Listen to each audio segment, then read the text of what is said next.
지난주에 34장을 올바르게 이해하는 관점이 뭔지에 대해서 우리가 설명을 했는데, 34장은 그리스도와 에고와의 그 결혼의 실패다 라고 얘기를 했는데, 그와 같은 관점에서 이 34장에 대한 주석서를 써놓은 학자는 하나도 없어요.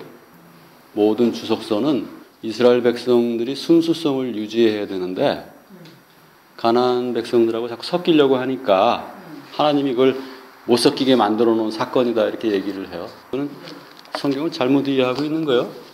제가 왜 이 얘기를 좀 반복해서 얘기하냐면, 오늘날 그 기독교, 캐톨릭도 그렇고 프로테스탄트도 그렇고 더 이상 진리가 아니라는 얘기를 내가 자꾸 얘기하려고 하는 거예요. 성경을 조금만 들여다보면 이게 그리스도와 에고와의 그 결혼 사건이라는 걸 금방 알 수가 있는데, 그 사람들은 그냥 복음에는 관심이 없고 교회를 유지하고 교회를 성장시키는 거에만 관심이 있는 거예요. 그래서 분명하게 얘기를 하는 거예요.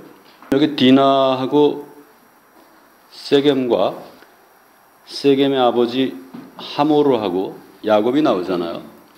여기 주인공이 누군 것 같아요? 34장에 말을 누가 제일 많이 해요? 세겜이 말을 제일 많이 하죠. 그 말이 제일 없는 게 누구예요? 디나하고 야곱이죠. 야곱과 디나는 침묵을 하고 있죠. 야곱과 디나는 주인공이 아니고 하몰과 세겜이라고. 그러면 성경 전체적인 관점에서 하몰과 세겜이 누구예요?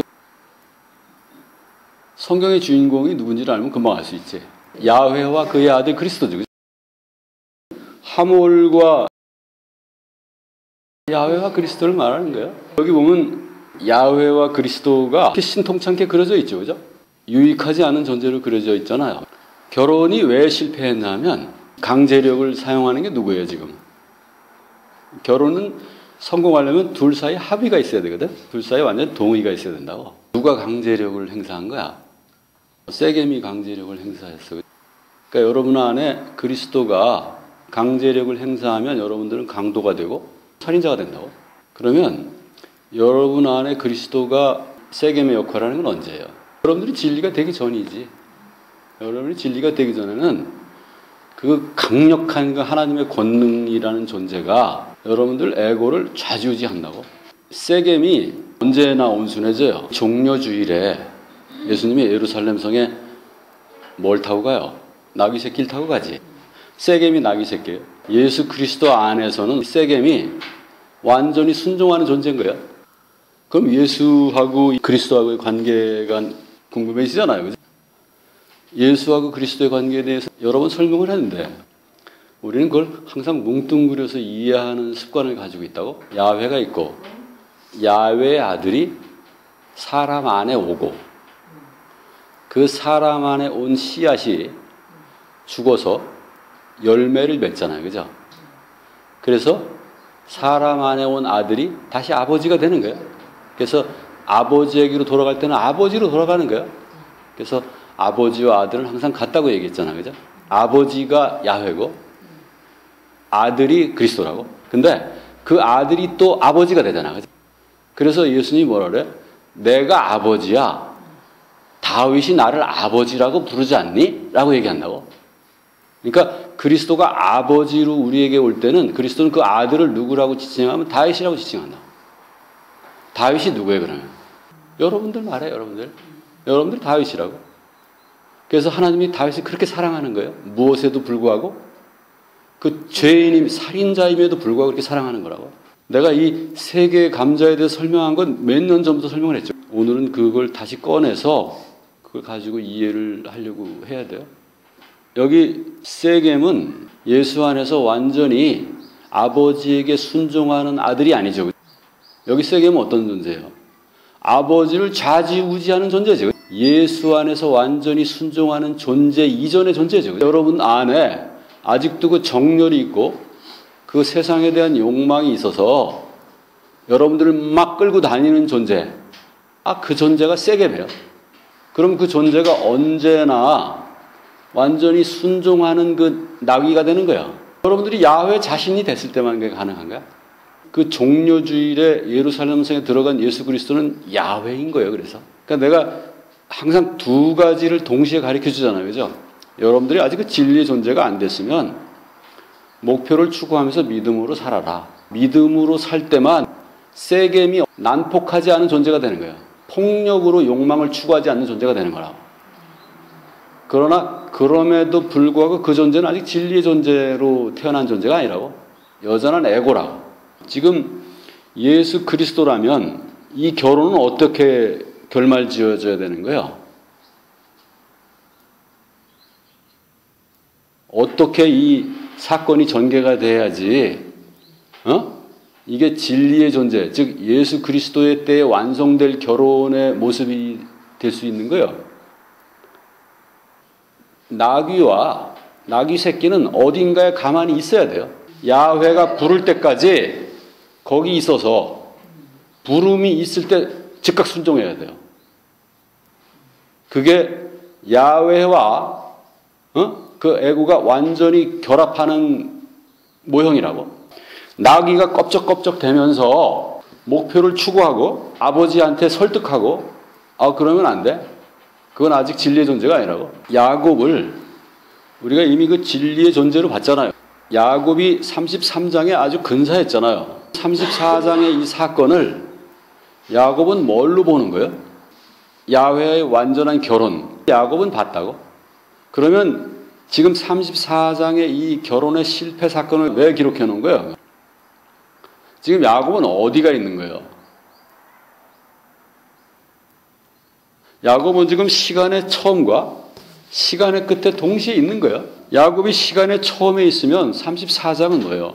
이제 존재해야 될 사건이죠. 그렇죠? 야곱이 시간의 끝에 있으면 이미 있었던 사건이 되는 거죠. 자, 여러분들이 진리의 존재인지 진리의 존재가 아닌지를 판단하는 한 가지 방법이 있어요. 여러분의 가지고 있는 고통이, 즐거움이 현재이며 미래라고 생각하면 여러분은 아직 진리가 아니에요. 그것을 과거로 인식할 때만 여러분 진리예요. 여러분들이 밥이 너무 맛있어. 지금 하는 일이 너무 재밌어. 혹은 그 반대로 우리 엄마 아빠가 돌아가셔서 너무 고통스러워. 내 신세가 너무 짜증나. 그러면 여러분 그게 현재의 사건이고 미래의 사건이라고. 여러분은 아직 진리가 아니라고. 여러분은 여전히 그냥 에고로서 믿음으로 열심히 살아가야 돼요. 그 종료주일 날 왜 예수가 어디 있는지도 제자들은 알지도 못하는 당나귀를 가져오라고 했는지 이제 이해되죠. 그죠? 우리 안에 그리스도와 우리 에고와의 관계가 에고가 진리의 존재로 질적인 전환을 하면서 우리 안에 그리스도가 뭐가 되는 거예요? 하모르와 세겜의 관계가 되는 거예요. 아들은 아버지에게 절대로 순종하는 존재가 되는 거예요. 그런 관점에서 34장을 읽어가면 아마 막히는 부분이 없이 다 이해가 될 거예요. 자, 이제 34장을 어떻게 이해하고 있느냐가 그 교회가 진리가 아닌지 그걸 정확히 증명할 수 있는 게 이제 신약에 나와요. 신약에서는 그 진리의 존재가 어디에 나타나는 거예요? 예수 그리스도가 이 사마리아에 나타나요. 예수가 사마리아 성에 와서 우물가에서 한 여인을 만난다고. 그리고 그 여인이 어떤 존재로 거듭나요? 그 여인이 본문에 의하면 5번 결혼을 했고 지금 남편도 남편이 아니고 뭐 그런 여인이잖아요. 그런 존재가 많은 사람들을 구원하는 존재로 변화가 된다고. 34장에 실패한 디나의 원형은 그 수가성의 여인이죠. 이건 그 실패한 모형을 우리에게 보여주는 거죠. 그러니까 5번 결혼하고 지금 남편도 남편이 아닌 그 존재. 그 존재는 다른 말로 하면 뭐예요? 에고를 말해, 에고. 그 오감이라는 감각에 의지해서 살아가고 아직 그 그리스도라는 남편을 갖지 못한 존재를 말한다고. 간음을 5번 해서 이혼당한 여자가 아니고 우리 에고를 말해요. 그런 존재가 진리를 전하는 존재로 변화되는 거라고. 세겜과 하모르를 비롯해서 거기 있는 모든 종족들을 몰살시키는 이 야곱의 아들들은 진리의 세계, 예수 그리스도 안에서 뭘로 변하는 거예요? 12제자로 변하는 거예요. 그래서 그 진리를 부드럽게 넘겨주는, 그러기 위해서 자기 목숨을 던지는 그런 존재로 변화되는 거예요. 그럼 야곱은 어떤 존재가 되는 거예요, 이제? 예수 그리스도의 때가 되면 예수가 되는 거예요. 그래서 요한복음 4장의 그 수가성의 여인과 예수의 만남 사건에서 보면 여인이 뭐라고 질문해요? 당신이 우리 조상 야곱보다 큽니까? 라고 보니까 예수가 뭐라 그래요? 내가 커 라고 대답한다고? 너 그 우물 먹었으면 넌 계속 목마르지만 내가 주는 우물은 목마르지 않아. 그러니까 지금 여기 야곱은 지금 어떤 존재로 그려지고 있는 거예요? 그 예수 그리스도로 완성될 존재. 그러나 지금은 어떤 존재예요? 목소리가 없는 존재. 그 죽은 존재로 그려지고 있는 거예요. 야곱은 33장의 그 완전한 영광 가운데 하나님과 만남이 있었는데 34장에 가면 갑자기 목소리 없는 존재가 된다고. 죽은 존재가 되는 거예요. 예수 그리스도로 야훼로 완성될 존재라는 걸 봤기 때문에 기꺼이 죽음 속으로 들어가는 거예요. 그러면 34장은 결혼이 실패돼야지. 왜냐하면 성공하기 위해서는 실패해야 되잖아. 그죠? 그러니까 야곱이 정말 그 야훼와의 완전한 결합을 봤다면 34장에서 기꺼이 죽음 속으로 들어갈 수가 있는 거죠. 우리 자신이 지금 어디에 있는지를 우리 스스로 판단할 수 있는 너무나도 분명한 잣대예요. 그 진리의 존재라면 우리는 기꺼이 죽음 속으로 들어가야 된다고. 죽음 속으로 들어가서 그 성령의 그 일하심에 기꺼이 협조할 수 있어야 된다고. 그런 존재들의 유일한 욕망, 유일한 목표는 뭐예요? 아직 이루지 못한 그 소망은 뭐예요? 그 야훼의 완전한 그 결혼이 곧 이루지 못한 유일한 소망이 돼야 되는 거죠. 그거 말고 다른 건 있을 수가 없다고. 누가복음 9장에 보면 여기 다시 그 사마리아가 등장해요. 예수님이 갈릴리에서 예루살렘을 가시는데 사마리아 땅을 지난다고. 근데 아무도 예수님한테 숙소를 제공하지 않아. 요한과 형제 야고보가 여기를 엘리야가 그렇게 했던 것처럼 하늘에서 번개와 천둥을 데려다가 여기를 쑥대밭을 만들까요? 라고 물어봐요. 누가복음 9장 12절부터 55절까지 한번 읽어봐요. 하늘에서 뭔가를 데려다가 얘네들을 쑥대밭을 만들까요? 라고 말하는 제자가 누구를 말하는 거예요 지금? 창세기 34장에 시몬과 레위를 말하는 거예요. 그것에 대해서 예수님이 뭐라 그래요? 56절에.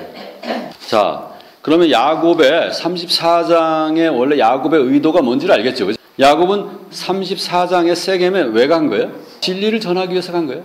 진리를 전하기 위해서 뭘 하지만 야곱처럼 실패하거든요. 분노할 필요 없다고? 왜 분노할 필요가 없는 거예요?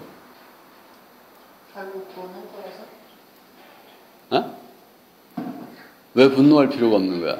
이미 구원했다면 분노할 필요가 없지. 분노한다는 건 구원을 못했기 때문에 분노하는 거 아니야. 여러분들이 목표를 세워서 그 목표에 이미 도달했다면 여러분들이 너무 찌질해도 그렇게 분노할 필요가 없지. 상처받을 필요가 없지. 그러니까 여러분들이 상처받는 건 왜 상처받는 거야? 아직 목표가 이루어지지 않아서 상처받는 거지. 안 이루어졌는데 믿어서 이루어지는 게 아니라고.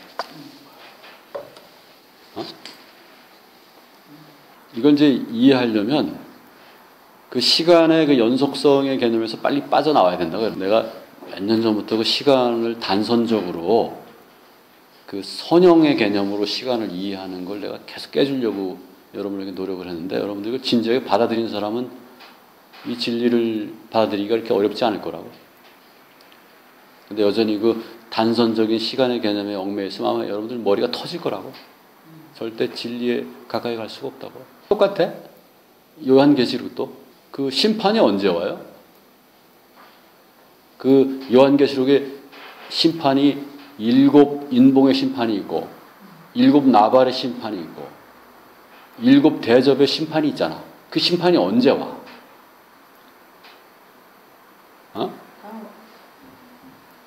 기독교는 그걸 어떻게 가르치냐면 그 심판이 있은 다음에 예수가 온다고 얘기하잖아. 그건 구라라고. 예수가 반대로 가르친다고, 기독교는. 예수는 이미 왔는데 그걸 기다리고 있다고, 기독교는. 그러면 그때 그 예수는 그 심판을 뭐 어떤 걸로 보는 거예요?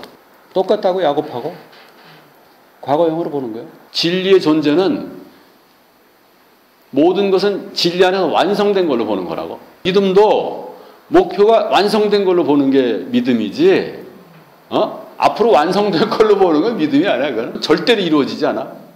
내가 대단히 미안하지만 절대로 이루어지지 않는다고. 내가 아주 장담해 줄게, 여러분들. 그래서 나한테 와서 뭐 선생님 믿음 갖고 해도 안 돼요 하는 사람들은 100% 그걸 미래형으로 바라보기 때문에 그래. 근데 하여간 이 얘기를 한두 번 하는 건 아니니까 여러분들에게 좀 깨달음이 좀 있길 바라요. 34장이 얼마나 중요한지 이해가 되죠, 그죠? 4절까지 보면 여기 디나는 사실은 레아의 딸이잖아요. 야곱이 레아와 결합해서 낳은 딸이라는 건 무슨 뜻이에요, 이게? 야곱이 이스라엘로 거듭나기 전에 에고를 말해요.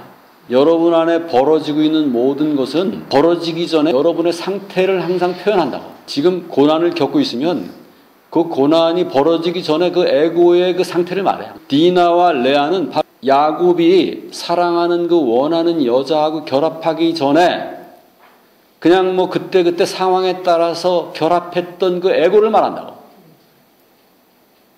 그 존재를 말해. 그러니까 그 존재는 지금 야곱의 과거로 지금 야곱 앞에 나타나는 거예요. 야곱의 현재로 나타나지만 사실은 야곱의 과거가 나타난 거라고. 그러면 자기의 과거를 현재에서 보는 그 사람은 어떤 태도를 가질 수밖에 없어요. 할 말이 있어요, 없어요? 없는 거예요. 그래서 야곱은 침묵을 하는 거예요. 여기 하모르가 낙이라는 뜻이에요. 세겜은 낙이 새끼 아니에요. 야훼를 제일 많이 비유하는 짐승이 소예요. 욥기 가면 야훼를 나귀로 비유해요. 나귀로. 그래서 내가 전에 이스마엘을 뭐라고 그랬어요? 그 와일드 덩키 아니야. 와일드 덩키라는 게 뭐야? 제멋대로인 그리스도를 말한 거라. 여기 디나는 세겜과 결혼할 마음이 아직 없어요. 그치? 왜냐하면 디나는 누굴 만나러 간 거예요? 여자친구를 만나러 간 거예요. 여기 지금 이 상황을 그 폭력으로 지배하는 존재가 하나 있잖아요. 세겜이에요, 바로. 그리스도를 말한다고. 여러분 안에 그 아직 진리의 존재로 서기 전에 그 에고로서 여러분들을 살인자로 만들고 그 엄청난 그 욕망을 추구하는 그 존재, 그 감각적인 욕망을 추구하는 존재, 그 세겜이라고. 그 야곱은 이 상황을 처음부터 끝까지 완전히 꿰뚫고 있는 거예요. 그래야지 그 하나님의 아들이고, 그래야지 하나님으로서 통치하는 자가 되는 거 아니에요. 진리의 존재가 되려면 그 시간과 공간을 완전히 꿰뚫어야 된다고. 그러니까 그 여러분들의 그 시공에 갇혀 있으면 여러분들이 추구할 수 있는 그 욕망은 뻔하다고.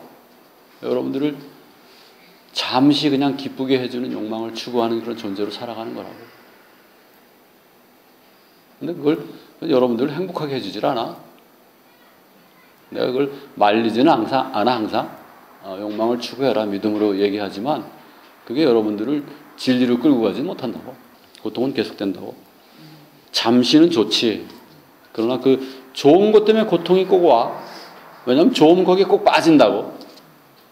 이게 진짠가 하고 거기에 올인을 해버린다고. 그러면 그 순간 인생이 고달퍼져. 가장 현명한 건 뭐예요? 그렇게 해서 목표를 추구하지만 결국은 그 자리까지 가야 돼. 야훼가 나를 부를 때까지 어느 한 자리에서 가만히 기다리면서 자기 일을 그냥 즐겁게 하는 욕망을 추구하되 절대로 그것에 너무 빠져서 그 시공간에 갇혀서 스스로 고통을 자초하면 안 된다는 뜻이야. 그러니까 고통은 어디서 오냐면 우리가 스스로를 어디에 가둬버릴 때 고통이 온다고. 그게 편견일 수도 있고 그게 똥꼬집일 수도 있고 그게 욕망일 수도 있고 여러 가지 표현할 수 있지만 심플하게 얘기하면 자기 자신을 아주 좁은 곳에 가둬놓으면 그때부터 고통이 온다고. 우물을 여러 개 파다 보면 물이 안 나와. 그때나마 한 개를 파야 돼. 그때나마. 그러나 그 우물은 아무리 먹어도 갈증이 나는 우물이라는 걸 언제나 알아? 아무리 먹어도 갈증이 계속 나는 걸 경험해봐야 알아. 그러니까 그걸 다 겪고 나야 오직 유일한 그 생명의 그 우물, 그건 진리밖에 없다라는 걸 그때 가서 안다고. 7절까지 한번 읽어볼래요? 6절, 7절. 지금 야곱의 아들들이 세겜이 한 걸 뭐 아주 부끄러운 일이라고 정의를 하죠. 번역을 뭐라고 했어요? 킹제임스는 그걸. 5처녀는 기름을 준비하고 5처녀는 기름을 안 준비하잖아. 그래서 5처녀는 우리가 현명한 5처녀라고 하고 기름을 안 준비한 5처녀는 어리석은 5처녀라고 하잖아요. 어리석은 5처녀에 대해서 그 성경은 뭐라고 얘기를 해요? 어리석기만 한 거는 별로 문제가 안 될 수도 있잖아. 악하다고 보는 거야. 지혜는 사랑과 의로움과 100% 일치한다고 항상 얘기하잖아요. 그러니까 어리석은 건 뭐하고 일치하는 거야? 의롭지 않은 거하고 일치하는 거야. 그러니까 대충 뭐 어리석어도 되는 게 아니라고. 어리석으면 큰일 난 거야. 항상 지혜로워야 된다고. 그러니까 지금 여기는 걸 어리석다고 표현했지만 사실은 뭐라고 표현하는 거냐면 악한 걸로 보는 거예요. 그래. 그 아들들이 비탄에 잠겼다고 돼 있잖아요. 여러분들의 진리를 누구에게 던져줬는데 만약에 그 존재가 그걸 진리로 받아들이지 않으면 여러분들은 속상하죠. 그죠? 그리고 그 사람들을 뭐라고 얘기를 해요? 어리석다고 얘기하죠. 어리석다고 얘기해요. 어쩌면 지금 여기에 나와 있는 그 상황이 그대로 적용될지도 몰라요. 근데 여러분들이 정말 진리의 존재면 이 야곱의 아들들처럼 그걸 어리석다고 보면 안 돼요. 그걸 악하다고 보면 안 돼. 뭘로 봐야 돼요? 과거로 봐야 돼. 과거로 봐야 돼. 그러니까 그거 가지고 상처받고 그거 갖고 화내면 안 된다고.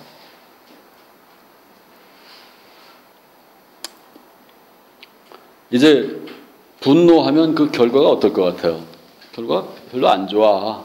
그 결과가 얼마나 안 좋냐면 그 야곱이 나중에 뭐라 그래요? 30절 한번 30절. 야곱이 지금 어떤 상태로 들어가 버린 거예요? 냄새나는 시체 상태로 들어간 거예요. 그러니까 여러분들이 진리를 전할 때는 어떻게 전해야 돼요? 죽은 존재로서 그 진리를 전해야 된다고. 정말로 여러분의 진리의 존재고 진리를 전할 수 있는 그 능력이 그 지위에 있는 존재라면 여러분은 없는 존재로서 그냥 진리를 전할 수밖에 없는 거예요.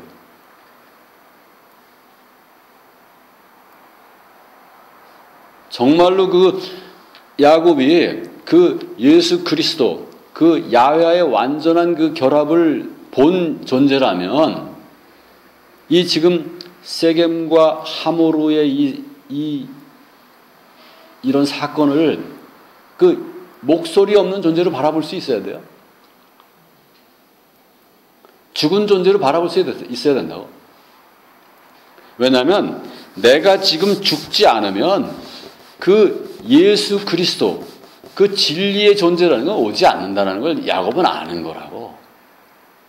그러니까 여러분들이 진리를 전했을 때 상대방이 어떤 반응을 보이는 거하고 관련 없이 진리를 전한 그 이상은 여러분들에게 아무 포지션이 없는 거라고.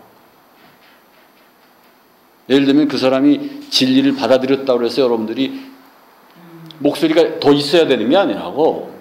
그 사람 내가 진리를 전했어가 아니라고. 그러니까 이제부터 이 사람이 진리를 찾아가는 건 나하고 아무 관련이 없다고. 그 사람이 진리를 받아들이지 않아도 나하고 아무 관련이 없다고. 이미 나는 그 사람이 진리를 받아들이는 걸 이미 봤잖아. 이미 그 진리의 존재로 이 사람이 우뚝 쓴 걸 봤다면 이 사람이 진리에 대해서 어떤 반응을 보이는 거는 사실 반응이라는 건 있을 수가 없는 거거든. 목표가 10년 뒤에 이루어질 걸 봤다면 오늘이 어제보다 상태가 좋든 오늘이 어제보다 상태가 나쁘든 거기에 아무 반응이 없어야 된다고. 여러분들 시체가 돼야 된다고. 냄새 나는 시체가 돼야 된다고. 그러면 세상 사람들이 여러분들을 보고 뭐라 그래요? 아, 저 친구 진리를 찾았다면서 상태가 점점 악화돼 라고 얘기한다고. 그때 여러분들은 목소리가 없어야 된다고. 여러분들이 정말 그 목표가 이루어진 걸 봤다면 어제보다 오늘 상황이 좋아져도 입 꽉 다물고 어제보다 오늘 상황이 나빠져도 입 꽉 다무는 시체가 돼야 된다고. 진리는 항상 우리에게 네가 진리인지 아닌지를 항상 판단할 수 있는 잣대를 우리에게 제공할 뿐이라고. 판단은 누가 판단하는 거야? 내가 판단하는 거야? 그 잣대를 가지고 일희일비하고 있어. 아, 그러면 아직 진리의 존재가 아니라는 거야. 아직 목표에 도달하지 못한 존재라는 거야. 무슨 얘기인지 이해돼요? 그러니까 진리에 도달하지 못했다면 필요한 게 뭐야? 내가 진리에 도달할 거라는 믿음이지, 그지? 믿음이 있어서 그 진리에 도달했다면 일희일비하지 않게 돼 있다는 거야. 아, 진리라는 목표를 추구할 때까지는 애고야. 아, 그러니까 내가 지금 뭘 하지 말라고 하는 게 아니라 여러분들의 그 상태를 설명해 주는 거야. 진리에 도달하지 못했으면 여러분들에게 진리에 도달해야 될 목표가 생겨야지. 그게 정상이지. 그 목표가 중요하다는 얘기를 하는 거야. 목표가 중요해. 그러니까 우리가 그 부산을 갈 건지 평양을 갈 건지 정확하게 목표를 설정해야 된다는 거야. 괜히 말로는 부산으로 간다고 말은 해놓고 실제로는 평양을 가버릴 수가 있다는 거야. 그러니까 내가 평양을 가면 평양을 가면 돼. 부산을 가면 부산을 가면 돼. 근데 진리를 간다고 얘기해놓고 실제로는 진리 아닌 쪽으로 갈 수가 있다는 거야. 누가복음 9장 52절을 읽을 때도 제자들과 예수님의 시각의 차이가 있는 거거든. 예수님이 제자를 꾸짖는 게 바로 그것 때문에 꾸짖는 거야. 왜 이걸 보니? 이걸 봐야지. 누가복음 9장에 5,000명을 먹이는 사건이 있잖아요. 5,000명을 먹이는 사건 다음에 예수님이 뭐라고 질문을 하냐면 18절 한번 읽어볼래요? 베드로가 아주 멋진 대답을 했는데 예수님이 별로 그렇게 베드로의 멋진 대답에 대해서 좀 신통치 않아 하는 거라고? 왜 신통치 않게 생각하는 거야? 22절에 보면 여러 가지 얘기를 하잖아요. 그죠? 여기 뭐 내가 여러 가지 고난을 받고 뭐 이렇게 돼야 돼 라고 얘기를 하잖아요. 그죠? 그러니까 지금 두 가지 포인트가 있죠. 그죠? 하나는 베드로에 대한 베드로의 그 대답에 대한 포인트가 하나 있고 하나는 이제 그 예수님이 앞으로 겪을 일에 대한 그 포인트가 하나 있죠. 왜 예수님이 가서 얘기하지 말라는 거예요? 예수님이 왜 내가 하나님의 그리스도라는 걸 왜 얘기하지 말라는 거예요? 이 하나님의 아들을 만나는 목표 어디서만 이루어진다는 거예요? 안에서만 이루어진다는 거예요. 그러니까 어디 가서 얘기하지 말고 뭘 하는 거예요? 야, 막 네 안에서 만나는 거야 라고 얘기를 하는 거예요. 그러니까 그걸 밖에서 만나면 어떻게 된다는 거야? 그게 오늘날 교회가 밖에서 만나게 하잖아. 그럼 망하는 거라는 거예요. 그건 복음이 아니라는 거예요. 오늘날 교회는 그 복음을 가르친다고. 밖에서 만나는 그 그리스도를 가르친다고. 예수가 지금 말 못하게 하는 게 바로 그거라고. 그러니까 네 밖에서 만나는 그 진리, 그건 진리가 아니야 라고 야단을 치는 거라고. 그럼 예수가 진리를 말하는 존재에게 진리를 말하지 말라고 하지는 않잖아요. 그죠? 그러니까 베드로의 말은 뭐예요? 진리가 아닌 거예요. 그 말 하지 마 라고 얘기를 하는 거라고. 그러니까 우리가 항상 진리를 전할 때 어떻게 그리스도는 네 안에 있어 라고 전해야지 그리스도가 내 안에 있거든 이렇게 전하면 큰일 난다는 거야. 그리스도가 2000년 전에 있었거든 하고 전하면 큰일 난다는 거야. 그럼 교회는 어떻게 가르쳐요? 그리스도가 내 안에 있다고 가르친다고. 항상 목사가 2000년 전에 있었다고 가르친다고. 그러니까 가짜라고 내가 얘기를 하는 거야. 성경에 반한다고. 성경에 아주 정면으로 반한다고. 발에도 너무 반한다고. 거짓말에도 너무 심하게 한다고.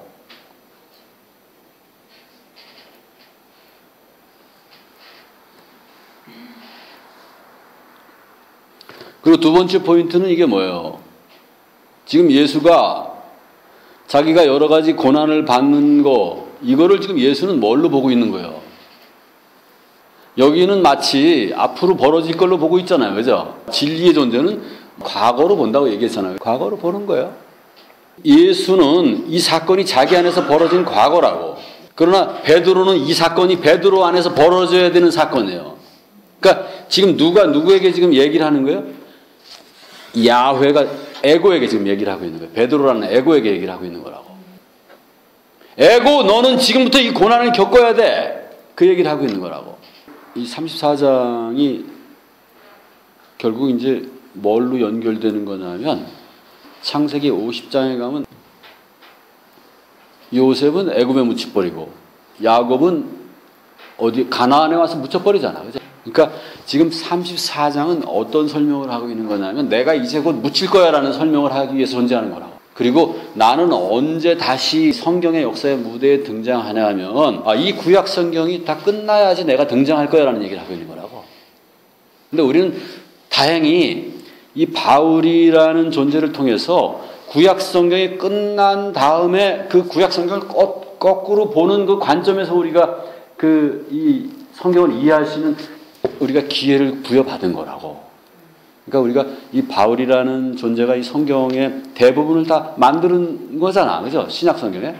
그러니까 우리가 바울에게 엄청난 그 신세를 지고 있는 거라고. 근데 만약에 우리가 그런 관점에서 이걸 보지를 않고 그냥 이 성경을 문맥 그대로 물리적으로만 봐서 그 진리를 테이크하지 못하면 우리는 바울을 이해하지 못하고 있는 거고 진리에 도달하지 못한 거라고.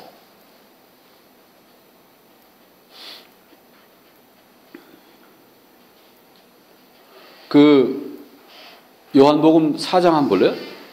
요한복음 4장을 보면 내가 왜 오늘 특히 좀 분노를 하냐 하면 이게 참 한국 기독교는 특히 문제가 있어서 얘기를 하는 거예요. 사마리아 여인과 예수와의 대화들을 쭉 기록해 놨잖아요. 그죠? 그 21절 한번 읽어볼래요? 모든 영어 버전이나 모든 성경은 이걸 뭐라고 번역하냐면 사마리아도 이산도 아니고 예루살렘에서도 예배하지 말라가 번역의 원문이에요. 근데 모든 한국어 이 번역은 이산과 예루살렘에서 말고 딴 데서 예배하라 이렇게 다 번역을 해놨다고. 한국어 성경만 그렇게 번역을 해놨다고.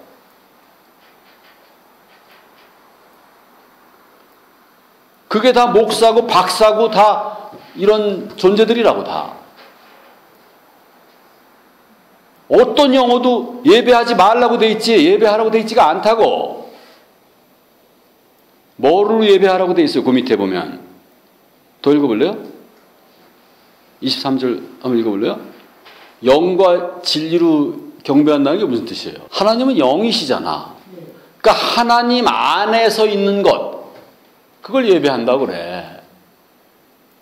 여러분들이 성령 안에 있는 걸 그걸 예배한다고 그런다고. 교회는 길을 쓰고 예루살렘하고 그 성에서 말고 한국에서 경배해야 돼 라고 가르치잖아. 그걸 내가 악하다고 지금 얘기를 하는 거라고. 캐톨릭도 그렇고 한국의 모든 기독교들은 악하다고 내가 볼 때. 악해도 너무 악하다고. 이 산에서 저 산에서 내 밖에 있는 존재를 경배하라는 게 아니라고. 여러분들이 진리고 여러분들이 성령이 아니면 그건 경배할 수가 없다는 거야. 에고는 경배할 수가 없어. 에고가 유일하게 구원받을 수 있는 건 뭐야? 하나님 우리에게 가르쳐준 게 제사야, 제사. 그거는 우리에게 영과 진리로 예배할 때까지 잠시 우리에게 주어졌던 하나의 편법이라고. 근데 그거에 빠져서 영과 진리로 거듭나지 않으면 예배라는 게 불가능하다고. 너희가 진리의 존재를 거듭나야 돼. 그걸 예배라고 그래. 영과 진리의 존재로 되지 않으면 예배라는 게 될 수가 없다고. 예배라는 게 불가능해. 우리가 항상 얘기했잖아. 바울이 뭐라 그래? 로마서 12장에. 너 자신을 산제사로 바치라 그러잖아. 그리고 뒤에 가서 뭐라 그래? 형제를 섬겨라. 이거잖아. 그거 말고 다른 예배는 없어. 예수님이 계명을 딱 2개로 요약해 주잖아. 야훼를 사랑하고 이웃과 내 형제를 내 몸처럼 사랑하라야. 그거 말고 다른 예배는 없다고. 얼마나 심플하고 얼마나 분명하냐고.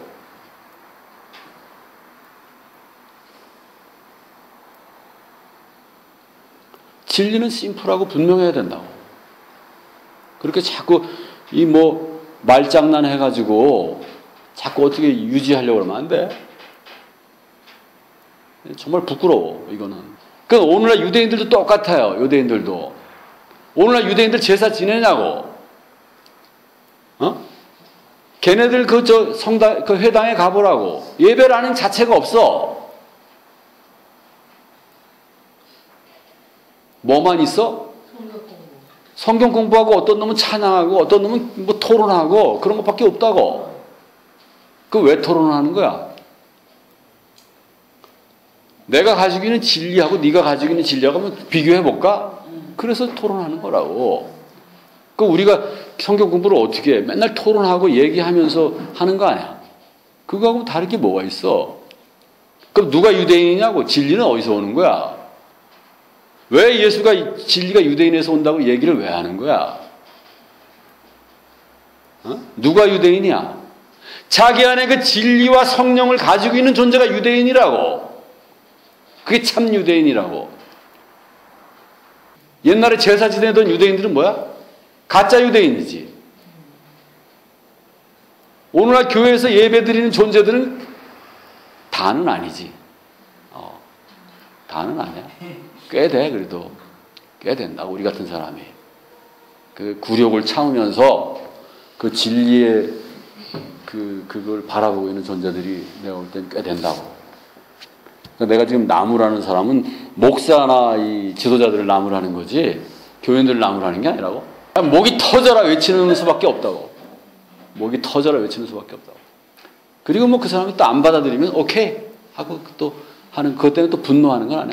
이 거짓을 진리로 배우고 있는 사람들에 대한 그 측은함을 내가 사실은 표현한 거야. 한 2%는 된다고 봐. 2% 된다고 봐. 그러니까 진리가 지금 98% 때문에 숨을 못 쉬고 있는 거거든.